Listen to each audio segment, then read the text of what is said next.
बहुत खुशी की बात है कि आप लोग इतनी बड़ी संख्या में बौद्ध विरासत को बचाने के लिए यहाँ आए हैं।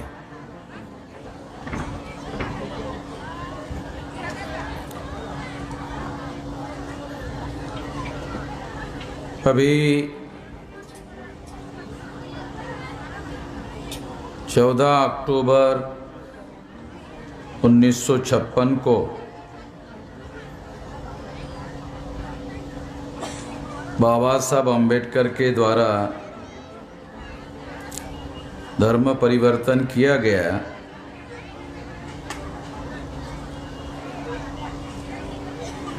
तो बहुत समय हो गया है। जब 50 साल हो गए थे तो मैंने नागपुर में कार्यक्रम आयोजित किया था।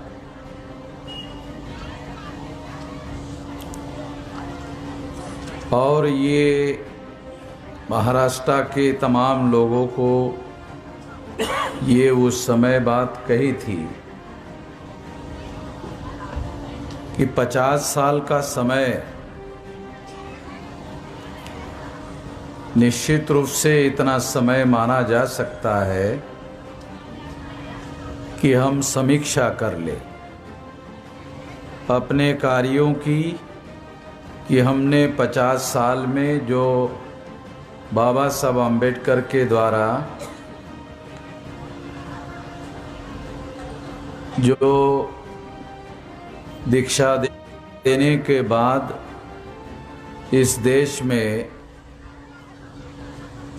जो वो आंदोलन चलाना चाहते थे, उस आंदोलन को आगे बढ़ाने के लिए हम लोगों ने कितना काम किया, इसकी निश्चित रूप से हमें समीक्षा करनी चाहिए। समीक्षा से दो बातें हमें पता चलती है। पहली बात तो ये कि समीक्षा से हमें अपनी कमियां, खामियां, कमजोरियां क्या है उसका पता चलता है। और दूसरी बात पता चलती है कि हमने अपने लिए जो लक्ष्य निर्धारित किया था, जो उद्देश्य निर्धारित किया था, वो पूरा करने के लिए हमने कितना काम किया और उसमें कितनी सफलता अर्जित की, कितनी सफलता हासिल की। दो बातों की जानकारी समीक्षा में उपलब्ध होती है। जिन लोगों को सामूहिक रूप से आगे बढ़ना होता है, अकेले नहीं, जिन लोगों को सामूहिक रूप से आगे बढ़ना होता है, उन सभी लोगों को दुनिया में समीक्षा करनी पड़ती है।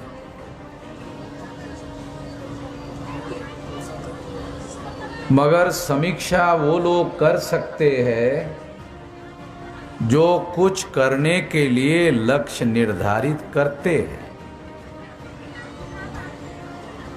जो लोग करने के लिए कोई लक्ष्य निर्धारित नहीं करते, वो लोग समीक्षा नहीं करते, न कर सकते।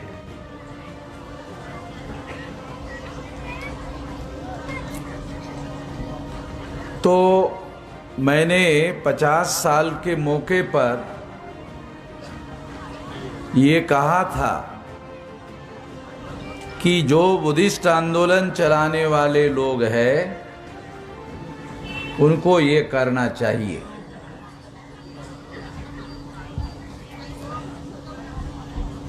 मैं हर काम में टांग अड़ाने का काम नहीं करना चाहता। मैंने उस समय कहा था कि हर काम में मैं टांग अड़ाना नहीं चाहता, कि मैं टांग अड़ाऊंगा तो फिर बहुत मुश्किल होती है। मैं किसी काम में हाथ डालता हूँ उस काम को करने के लिए तो पूरी योजना बनाकर, पूरा प्लान बनाकर, पूरी समीक्षा करके करता हूँ। भावनाओं में बहना ये आम लोगों का काम है। आम लोग भावनाओं में बह सकते हैं। जो नेतृत्व करने वाले लोग होते हैं उन लोगों की जिम्मेदारी भावनाओं में बहने की नहीं होती है। नेतृत्व करने वाले लोगों को लक्ष्य निर्धारित करके उस लक्ष्य को पूरा करने के लिए लोगों का साथ लेना होता है और लोगों का साथ लेकर फिर मंजिल तक आगे बढ़ना पड़ता है। ये काम नेतृत्व करने वाले लोगों की जिम्मेदारी होती है। मगर इसके बावजूद भी लोगों ने कुछ नहीं किया, और नहीं किया इसलिए फिर मुझे ऐसा लगा कि अब ये लोग कोई इसको करने वाले है नहीं है। किसी को कुछ समझ में नहीं आ रहा है किया क्या जाए, क्या करने से क्या होगा, ये लोगों को समझ में नहीं आ रहा है।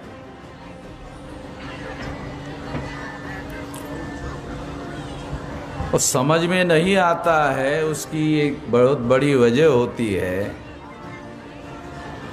वो है क्राउड मेंटेलिटी। एक प्रोफेसर ने मुझे नागपुर में पूछा, प्रोफेसर था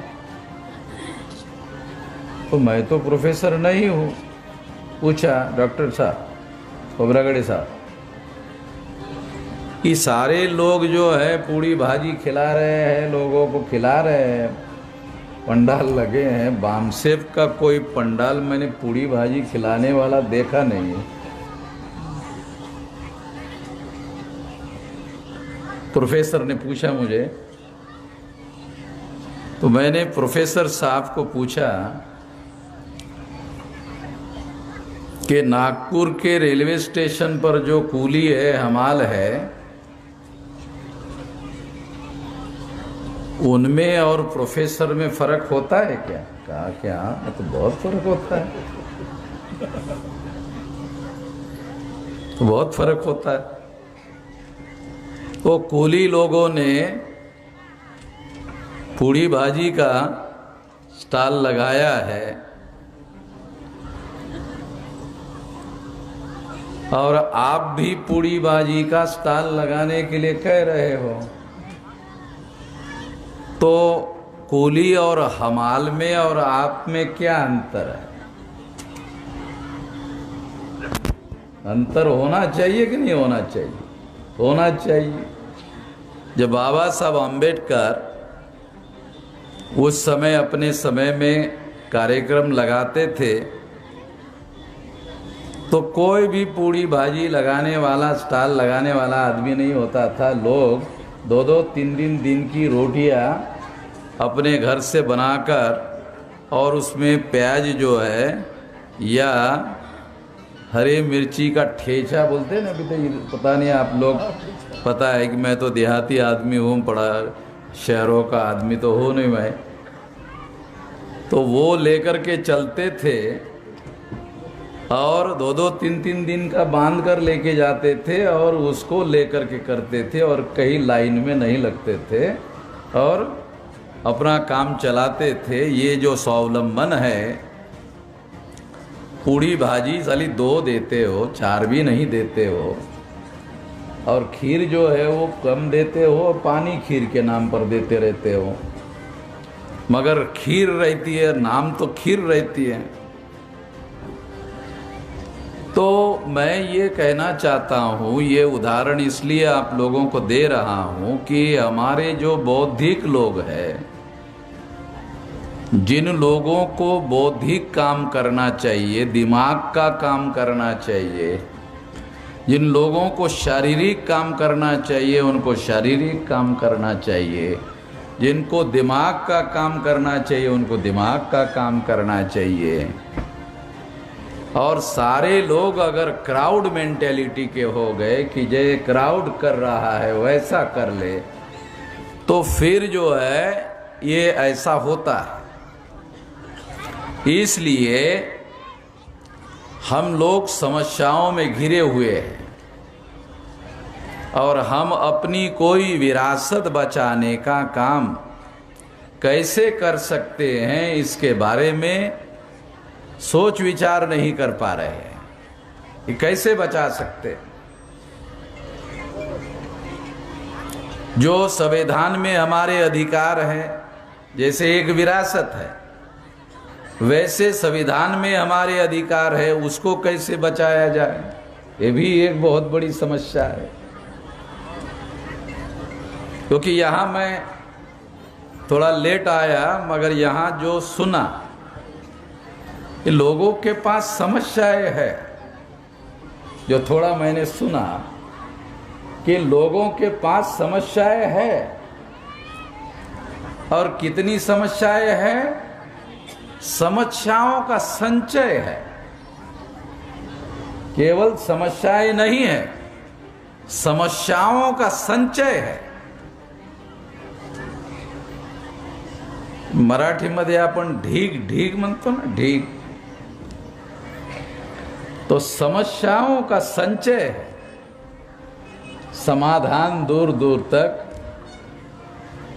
दिखाई नहीं देता, और समाधान के बारे में जो हमारे बौद्धिक लोग हैं वो बोलते हुए दिखाई नहीं देते। जो सबसे ज़्यादा ज़रूरी बात है, मैं सुनते रहता हूँ, हर जगह जाते रहता हूँ, तो मुझे ये बात 100% नदारत रहती हर जगह। अरे ठीक है भाई, ये समस्या है, अगर समस्या को आप रिपीटेडली बोलते रहोगे तो इसको कहा जा सकता है कि आप अपनी समस्याओं का रोना रो रहे हो। रिपीटेडली अगर कहते हो तो रोना रो रहे हो। अगर रोने से समस्याओं का समाधान हो जाता है तो फिर तो हम लोगों को चौराहे पर लाउड स्पीकर लगा के सामूहिक रोना चाहिए, सामूहिक रूप से रोना चाहिए। लोग पूछे भाई अरे सामूहिक रूप से क्यों रो रहे हो? क्या ना, समस्या का समाधान करने के लिए हम रो रहे हैं, इससे समस्या का समाधान होगा।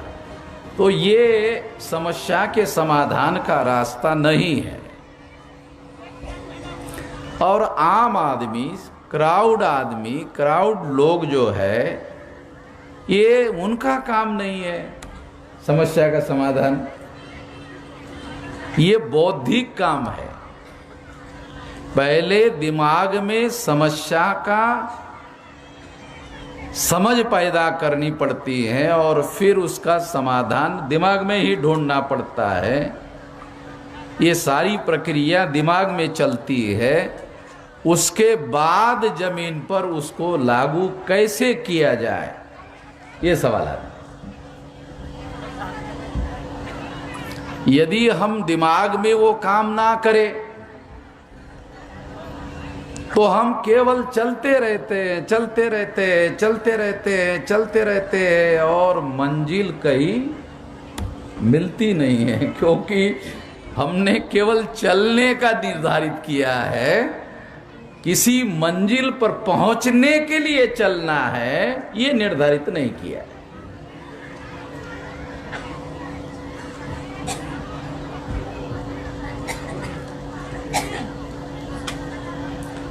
एक कवि था, उसने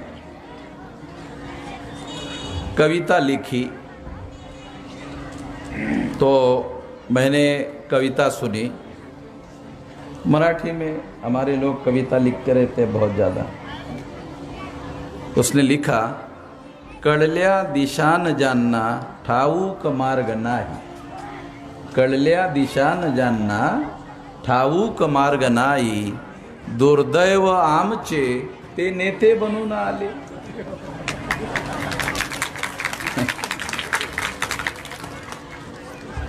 अरे मैंने कहा ये तो तुमने 2 लाइन में बोल दिया, ये तो ग्रंथ का विषय है भाई। हाँ, ये 2 लाइन जो तुमने कहा इस पर तो ग्रंथ लिखा जाना चाहिए, 2 ही लाइन में बोल दिया। तो जहाँ न जाए रवि वहाँ जाए, कवि ऐसा कुछ कहते रहते हैं। तो कवि की प्रतिभा बहुत ज़्यादा होती है ऐसे कहते हैं तो लोग, तब मुझे ऐसा हारे बराबर है।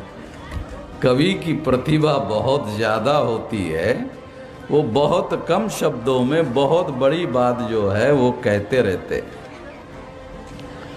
तो मैं आप लोगों को,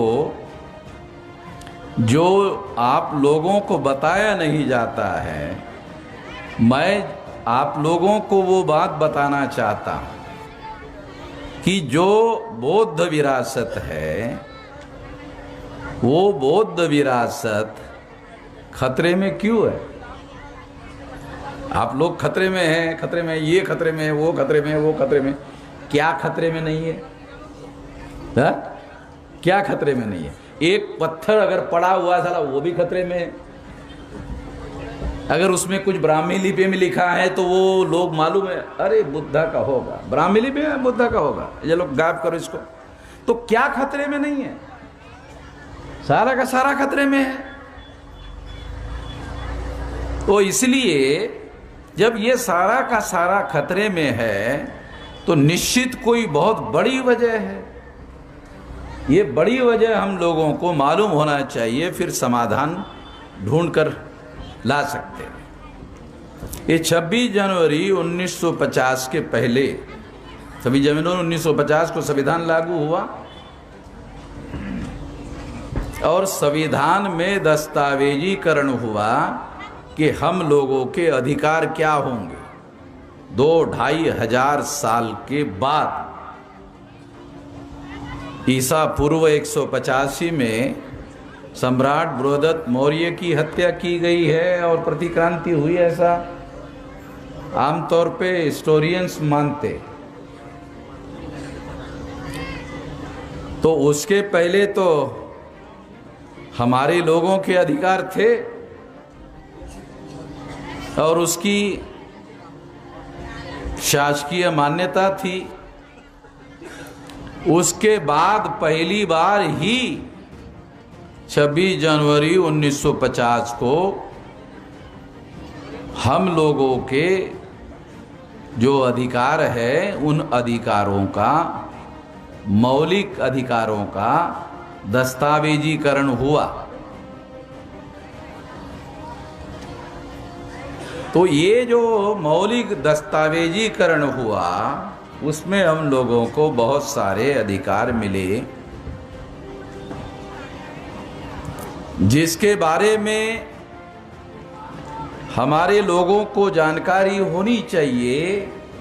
क्या अधिकार मिले और उसका उपयोग और प्रयोग करने से हम क्या हासिल कर सकते हैं, इसके बारे में भी हमारे लोगों को जागृत नहीं किया गया। क्योंकि बहुत सारे लोगों को यही पता नहीं है कि क्या अधिकार नहीं थे और क्या मिल गए, क्या अधिकार नहीं थे और क्या मिल गए। और जो मिल गए हैं वो हम लोग उसका कैसे उपयोग कर सकते हैं। फॉर एग्जाम्पल, उदाहरण के लिए एक बात बताता हूं, आपको पता चले। संविधान में हमारे बहुत सारे मौलिक अधिकार है। एक बताता हूं, क्योंकि ये सब्जेक्ट नहीं है इसलिए उदाहरण के लिए बता रहा। आर्टिकल 19 बाबा साहब अम्बेडकर ने लिखा कि आपको संगठन बनाने का, संगठन चलाने का, संचालन करने का, संचार करने का, एक जगह से दूसरे जगह घूमने का, भारत के किसी भी कोने में जमीन लेकर घर बनाने का, रहने का, व्यापार और उद्योग करने का, कहीं पर भी। अगर मान लो आप पौनी के हैं और आप केरला में जाके भजिए बेचना चाहते हैं, हाँ बेच सकते हैं, भजिए बेचना चाहते हैं, बेच सकते हैं। आपको समझ में आए इसलिए आपकी लैंग्वेज में बता रहा हूं। तो ये जो अधिकार है बोलने का, अभी मैं बोल रहा हूं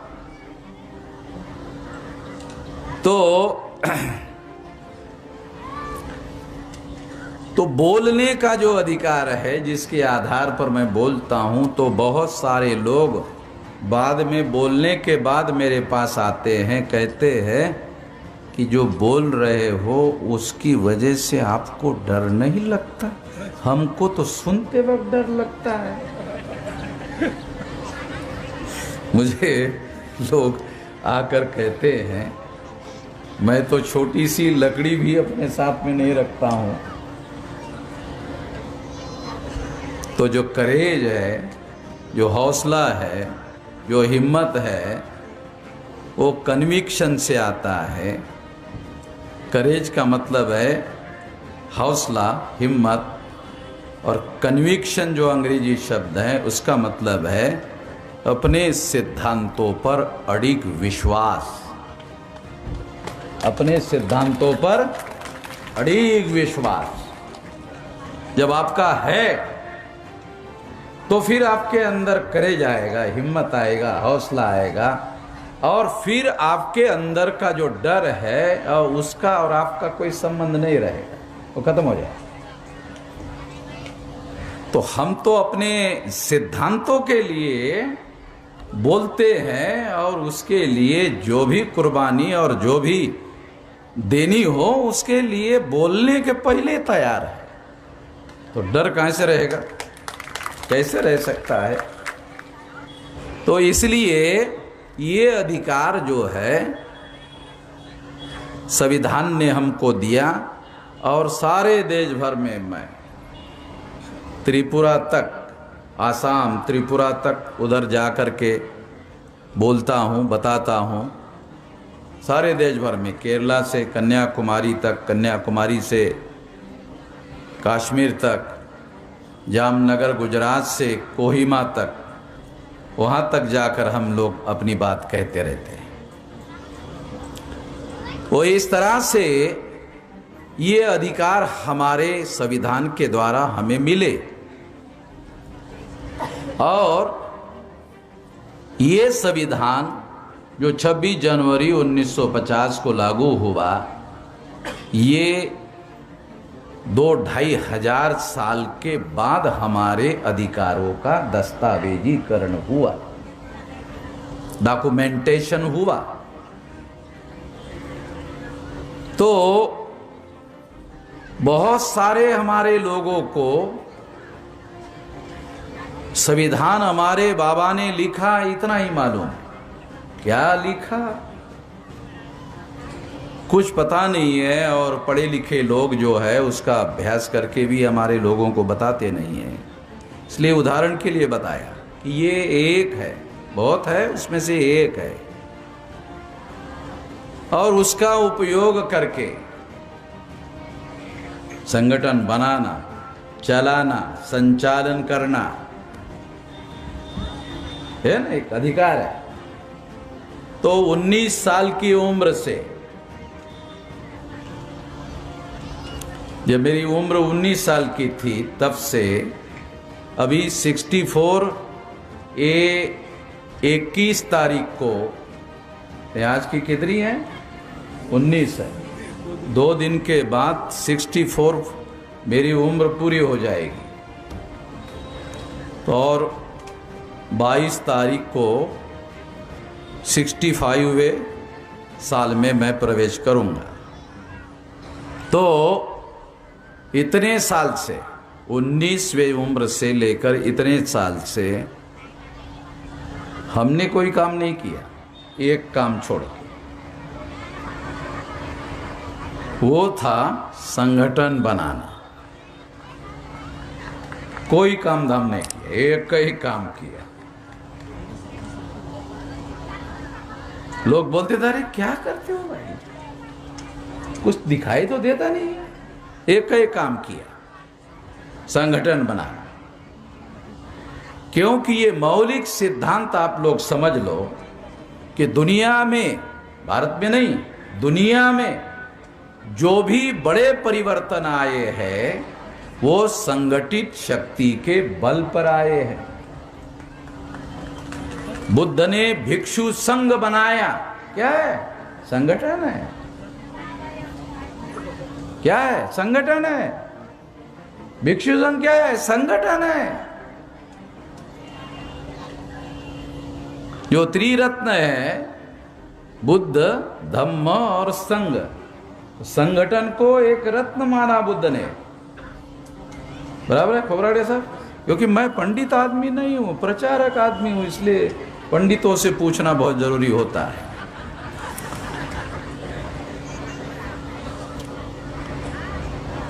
अब जब बुद्ध ने संघ और संगठन को रत्न माना तो हमें समझना चाहिए। तो 19 साल की उम्र से 64 साल तक एक संगठित शक्ति निर्माण करने का काम किया, और करने का काम करने के बाद, क्योंकि आप बुद्ध विरासत बचाना चाहते हैं इसलिए बता रहा हूं। और एक ध्यान रखना, नहीं तो आप बोले अरे मैं क्या बोल रहा है यार, बुद्ध पर कुछ बोल नहीं रहा है। जो पवनी में आए हैं तो वो पत्थरों के बारे में कुछ नहीं बोल रहे हैं, पत्थरों में जो लिखा हुआ है उसके बारे में भी कुछ नहीं बोल रहे हैं। वो एक पत्थर नहीं है, सारे देश भर में हमारी विरासत फैली हुई है। मैं सबके बारे में बता रहा हूं, उसको बचाना, उसके बारे में बता रहा हूं। ये कैसे बचाया जा सकता है? आप लोगों के पास समस्या है, मेरे पास समाधान है, समाधान बता रहा हूं।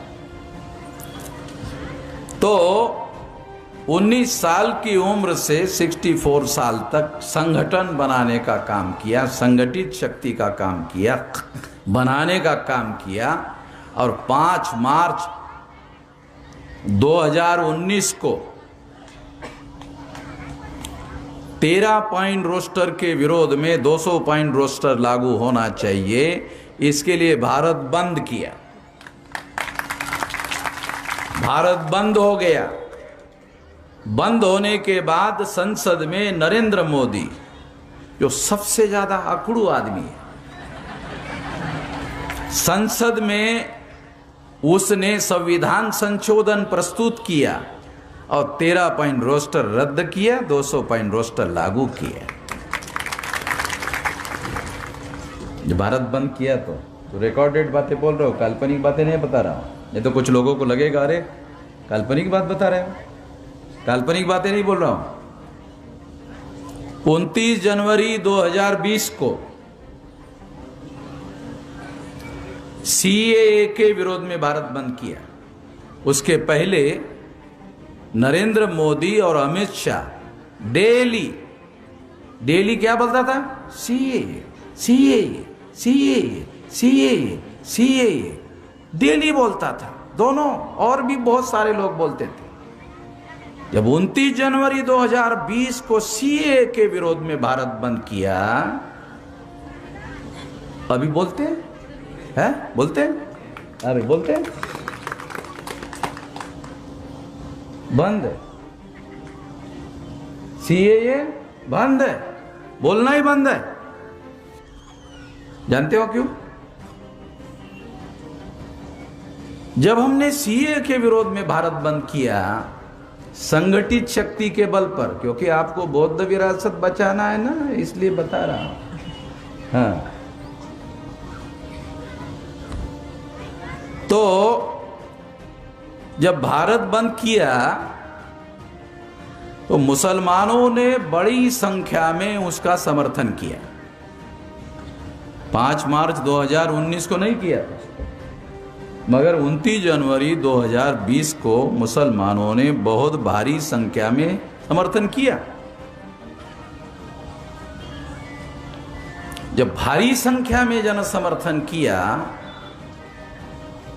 तो आरएसएस और बीजेपी जिनकी सरकारें हैं सेंट्रल में, उन्होंने सोचा अरे हम तो शेड्यूल कास्ट, शेड्यूल ट्राइब और बैकवर्ड क्लासेस के लोगों को डेली मुसलमानों से लड़ाते और भिड़ाने का काम करते हैं, डेली लड़ाने का और भिड़ाने का काम करते हैं। और इस भारत बंद में लड़ाने भिड़ाने का काम करने के बावजूद भी एक तरफ एससी एसटी ओबीसी और दूसरी तरफ मुसलमान बड़ी संख्या में इकट्ठा आ गए। इनको तो साले लड़ाने का काम करते, क्योंकि आरएसएस बीजेपी का राष्ट्रीय गेम क्या है? कबड्डी नहीं है, हॉकी नहीं है, क्रिकेट नहीं है। ये आरएसएस बीजेपी का सबसे बड़ा जो राष्ट्रीय गेम है, नेशनल गेम है, वो है एससी एसटी ओबीसी को मुसलमानों से लड़ाना और मुसलमानों से भिड़ाना। ये उनका नेशनल गेम है। ध्यान रखो, मैं एक शब्द प्रयोग जो कर रहा हूं, इनका नेशनल गेम है और डेली खेलते रहते। तो इन्होंने देखा अरे इनको हम डेली लड़ाते हैं और ये वामन मेश्राम ने जिनको हम लड़ाते हैं ये सारा इकट्ठा लिया है, इतनी बड़ी संख्या में लेकर आए और सारे देश भर में लाए।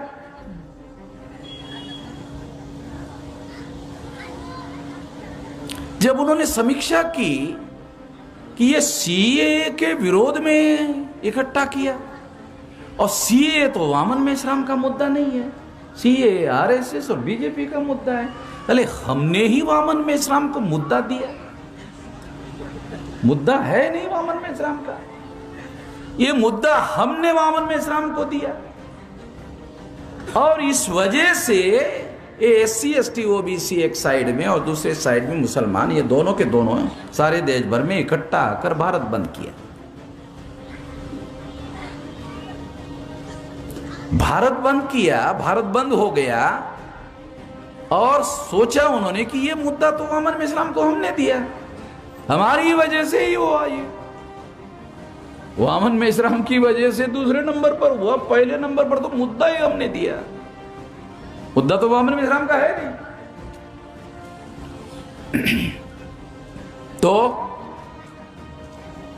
दूसरे दिन से सीएए बोलना बंद कर दिया, नहीं तो मुद्दा मुझे मिलता रहेगा तो मैं इन लोगों को इकट्ठा लाता रहूंगा, और दोनों लोग जब हम इकट्ठा होंगे तो इनका जो नेशनल गेम है हमेशा के लिए मैं इनका गेम कर दूंगा।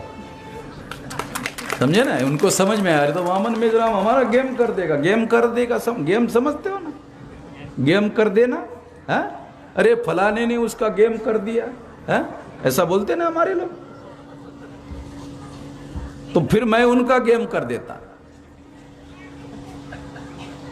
तो इसलिए उन्होंने जो हमने भारत बंद किया उसके आधार पर यह काम हुआ। तो इससे एक बात प्रूव हो गई कि हमारे पास संगठित शक्ति है जिसके बल पर ऐसा हो रहा है कि देश भर लोग जो है भारत बंद कर देते हैं। अभी मुझे कितना करना पड़ता है जानते हो? काम कितना करना पड़ता है? एक 15 मिनट का वीडियो बनाना पड़ता है और वीडियो में मैं भारत बंद करने के लिए अपील कर देता हूं और अपील करने के बाद सोने को चला जाता हूं। सारे देश के लोग जाग जाते हैं और काम में लग जाते हैं और मैं सोते रहता हूं।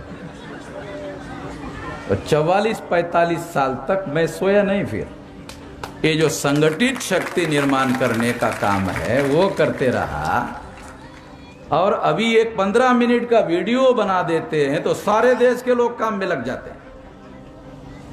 अभी आप लोगों को याद है कि नहीं मालूम, आप लोगों ने खबर पढ़ी कि नहीं पढ़ी, क्योंकि टीवी पे देखने को नहीं मिला होगा। अभी टीवी पर खबर चल रही है कि नरेंद्र मोदी ने किसानों के तीनों कानून पीछे लेने का ऐलान किया।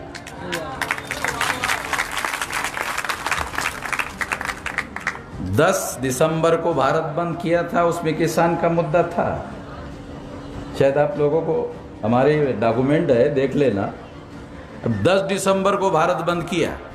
वैसे तो संयुक्त किसान मोर्चा है ना, दिल्ली के ऊपर बैठे हुए, उन लोगों ने भी किया था, मगर वो बंद कहाँ होता है? पंजाब में, हरियाणा में और पश्चिमी उत्तर प्रदेश में, इतनी जगह होता है।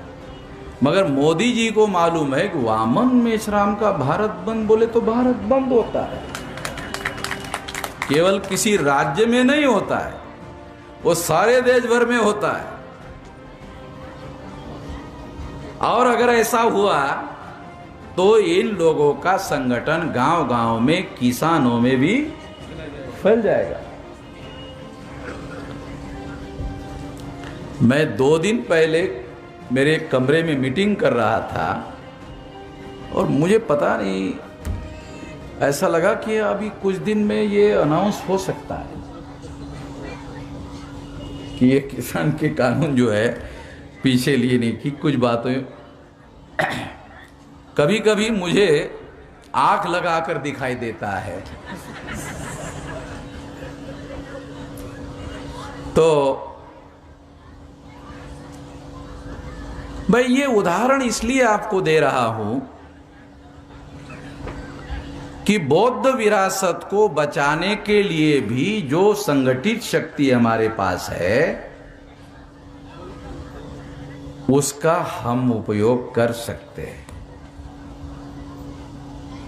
उसका भी उपयोग कर सकते हैं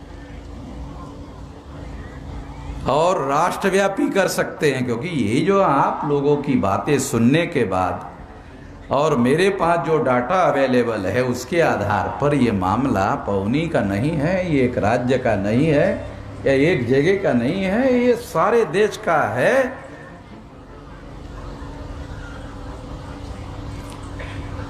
मुझे तो कुछ दिन पहले बिहार में ये पता चला था कि बुद्धा का जो अक्षय पात्र है वो अफगानिस्तान में है। विलास बराबर है, अफगानिस्तान में। अगर वो अफगानिस्तान में है तो उन लोगों का क्या मतलब है भाई? वो अब हमें दे दे, इसके लिए भी कुछ करना होगा।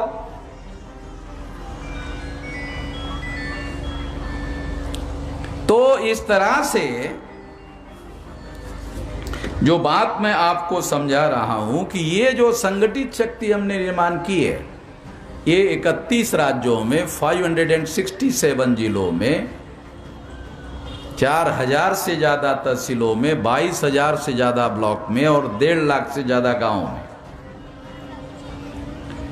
तो बुद्धिस्ट इंटरनेशनल नेटवर्क को भी सारे देश भर में संगठन बनाना चाहिए। आप लोगों को हमसे जितने जगह बामसेफ है उतने जगह बुद्धिस्ट इंटरनेशनल नेटवर्क को संगठन बनाना है। तो हम, आपका एक भी आदमी अगर वहां नहीं है, मान लो बुद्धिस्ट इंटरनेशनल नेटवर्क का एक भी आदमी वहां नहीं है, और अगर मैं अपील कर दूं कि वहां भी बंद होना चाहिए तो होगा। वो बुद्धिस्ट होना जरूरी नहीं है, वो लोग बुद्धिस्ट होना जरूरी नहीं है। अगर मैं अपील कर दूं तो वो बंद होगा वहां भी। और इतना ही नहीं, मैं बुद्धिस्ट इंटरनेशनल नेटवर्क के लोगों को ये अनुरोध करता हूं कि आप लोग बामसेफ का जो बेसिक संगठन है 31 राज्यों में फैला हुआ, उसके सहारे से बुद्धिस्ट इंटरनेशनल नेटवर्क खड़ा करो। आपका एक भी आदमी नहीं वहां जाके आपको यूनिट बनाना है तो मैं एड्रेस दूंगा, टेलीफोन दूंगा, जाओ उसके घर में जाओ, उसको बोलो बामसेफ का काम करने के लिए नहीं आया हूं, बुद्धिस्ट इंटरनेशनल नेटवर्क का काम करने के लिए आया हूं। तो वो बोलेगा ठीक है, कोई बात नहीं, हम आपको यहां मदद करेंगे, रहो, खाने की भी व्यवस्था कर देंगे, सोने की व्यवस्था कर देंगे, हैं? और मीटिंग के लिए कुछ जो इस तरह का इंटरेस्ट रखने वाले लोग हम जानते हैं, उन लोगों को भी बुला लेंगे। आप उनको अपनी बात समझाओ और उन लोगों को सक्रिय करो, इसमें भी मदद करेंगे। तो बुद्धिस्ट इंटरनेशनल नेटवर्क का संगठन सारे देश भर में फैल जाएगा और इसमें मैं आपकी मदद कर सकता हूं। और मैं ये मदद मंत्री वाली मदद नहीं है। मंत्री जो मदद करते हैं ना, वो मंत्री वाले जो लोग आश्वासन देते वो नहीं। मंत्री लोग जैसे आश्वासन देते, एक बार मंत्री बन गया एक आदमी, नया नया, आजकल क्या है, सरकार गिरती रहती है, फिर मंत्री बन जाता है, तो लोग उसका नागरिक अभिनंदन करने के लिए मंत्री जी को बुलाते हैं कि हमें तो कभी मंत्री नहीं मिला, अभी तहसील को मिल गया है, तो मंत्री जी का नागरिक अभिनंदन करते हैं। नागरिक अभिनंदन हो रहा है, तो लोगों ने कहा मंत्री जी को, मंत्री जी हर जगह जो है शुगर फैक्ट्री बन रही है, तो हमारे यहां भी होना चाहिए। तो मंत्री जी ने कहा सैंक्शन।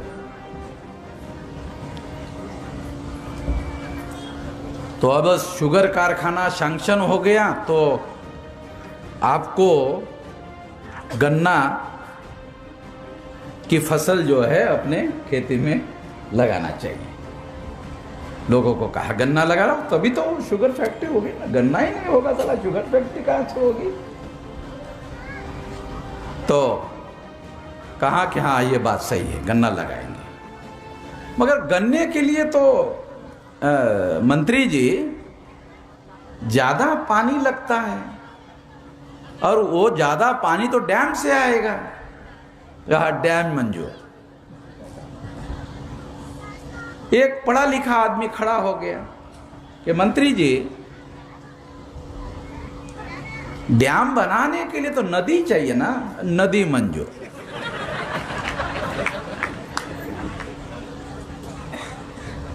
क्या कि अपने तहसील में नदी नहीं है, हाँ इसीलिए नदी मंजूर। अब करना तो है नहीं। तो मैं जो आपको आश्वासन दे रहा हूं वो मंत्री का आश्वासन नहीं है जैसे मंत्री देते हैं। मैं आपको टेलीफोन नंबर दूंगा, बस उतना ही पर्याप्त है। टेलीफोन पर जाओ तो आपको आदमी मिल जाएगा और आपको बैठने रहने खाने पीने की व्यवस्था हो जाएगी। देश के किसी भी रेलवे स्टेशन पर जाके आप अगर नाश्ता खाना बुलाना चाहते हो तो आ जाएगा। पहले हमको पानी के लिए भी लोग नहीं पूछते थे। कहीं कहीं तो ऐसे होता था कि हम दरवाजे पे खड़े हैं और उसको इंजीनियर साहब जो बीवी को बोला, अरे जा वो वामन मेश्राम है, वो दिमाग चाटेगा, मेरे पास थोड़ा सा ही है, वो बहुत चाटता है, और ऐसा करो उसको बोलो साहब घर में नहीं है। वो जो बीवी को बोल रहा है वो मेरे को दरवाजे में सुनने को आ रहा है।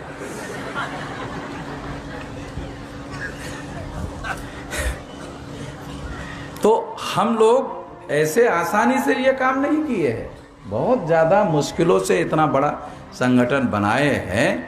तो ये बुद्धिस्ट इंटरनेशनल नेटवर्क का संगठन बनाने के लिए देश भर में आप लोगों को हर प्रकार की मदद करेंगे। और फिर जो संगठन है हमारा, उसके साथ मिलकर बुद्ध विरासत बचाने के लिए आंदोलन करेंगे। और उस आंदोलन में पूरी ताकत से आप लोगों का साथ सहयोग पूरे शक्ति के साथ करेंगे। तो इस तरह से ये काम हम करेंगे। तो इससे क्या होगा, इससे जो सरकार, क्योंकि ये जो नुकसान ये जो हो रहा है ना, ये इसमें सरकारें शामिल है। आप लोगों को पता है कि नहीं मालूम नहीं, मगर इसमें सरकारें शामिल है। क्योंकि जो पुरातत्व विभाग के जो डायरेक्टर है वो सरकार अपॉइंट करते हैं, और वो पुरातत्व विभाग के लोगों के नियंत्रण में कानून बना हुआ है, फिर भी वो करते नहीं हैं। तो सरकार के इशारे पर ये सब कुछ होता रहता है। इसलिए उनके सामने संकट खड़ा करना होगा, और ये संकट खड़ा करने की स्थिति में अब हम पहुंच गए हैं। अब केंद्र सरकार को, नरेंद्र मोदी को 28 ओबीसी के मंत्री बनाने पड़े, 12 शेड्यूल कास्ट के मंत्री बनाने पड़े, 8 आदिवासियों के मंत्री बनाने पड़े, और इसके पहले कभी भी ऐसा नहीं हुआ। और डेली मैं ही एससी एसटी ओबीसी की बात करता हूं, कोई अपोजिशन पार्टी का आदमी एससी एसटी ओबीसी की बात नहीं करता है, मैं ही करता हूं। तो इसका मतलब यह है कि एससी एसटी ओबीसी के जो इतने सारे मंत्री बनाए गए हैं, वो हम लोगों ने जो देश भर में जागरण किया, उसके बदौलत उसको काउंटर करने के लिए किया। काशीराम जी ने चमचा एज नाम का किताब लिखा, उसमें लिखा कि जब किसी समाज का आंदोलन शक्तिशाली हो जाता है, ताकतवर हो जाता है, तो चमचों की मांग बहुत ज्यादा बढ़ जाती है। ये चमचा एज किताब में लिखा हुआ है। तो ये जो मांग बढ़ रही है, ये मांग भी सिद्ध करती है कि हम लोगों की संगठित शक्ति बहुत ज़्यादा बढ़ गई है। मैं बुद्धिस्ट इंटरनेशनल नेटवर्क के इस राज्य अधिवेशन में आप लोगों को अनुरोध करता हूं कि महाराष्ट्र में बुद्धिस्ट इंटरनेशनल नेटवर्क के जो कुछ ठेकेदार लोग हैं बुद्धिस्ट लोगों के, तो वो ठेकेदारों को ये भी पता नहीं कि बाबा साहब आम्बेडकर ने जो संविधान लिखा बुद्धिस्ट सोसाइटी ऑफ इंडिया का, उसका ऑब्जेक्टिव क्या है वो भी पता नहीं उनको। बराबर है विलास? पता ही नहीं है उनको, क्योंकि उनसे उनको कोई लेना देना नहीं है।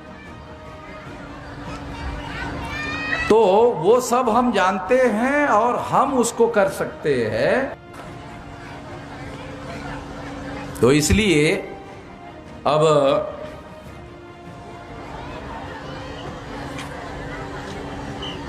है, तो आप लोगों को भूख जरूर लगी होगी, क्योंकि आप लोगों के भूख का भी हम लोगों को सोचना बहुत ज़रूरी है। क्योंकि एक दिमाग की भूख होती है, एक पेट की भूख होती है। तो अब दिमाग का खुराक तो मैंने दे दिया है, अभी आपके पेट के खुराक के बारे में मैं आपके बीच में नहीं आना चाहता हूँ। इतना कहकर कि अभी ये जो बौद्ध विरासत बचाने का जो मामला है, अब ये केवल आप लोगों का मामला नहीं है, अब ये मेरा भी मामला है। और चूंकि बुद्धिस्ट इंटरनेशनल नेटवर्क जो है ये इंटरनेशनल नेटवर्क है, तो इसकी शाखा मैं अमेरिका में भी बनाऊंगा, लंदन में भी बनाऊंगा, और यूरोप के जो 28 देश है यूरोपियन यूनियन के, उसमें भी बनाए जाएंगे। और इंटरनेशनल लेवल पर भी आपका ये बुद्धिस्ट इंटरनेशनल नेटवर्क जो है ये संगठन बनाने में मदद करेंगे। गल्फ कंट्री में भी करेंगे, मध्य पूर्व में करेंगे, न्यूजीलैंड में, ऑस्ट्रेलिया में करेंगे। ये सारे देशों में हमारा संगठन है, वहाँ आप लोगों को ये संगठन की शाखाएं बनाने में मदद करेंगे। और जो बुद्धिस्ट देश है, बुद्धिस्ट देशों के द्वारा जो काम होना चाहिए, जो नहीं हो रहा है, उसकी एक अलग रणनीति बनाई जाएगी। इसके बारे में मैं सार्वजनिक रूप से अभी नहीं बोलना चाहता हूं, क्योंकि अभी बोलना उचित नहीं है, उस पर अमल करना जरूरी है। इतना ही कहना चाहता हूं। धन्यवाद।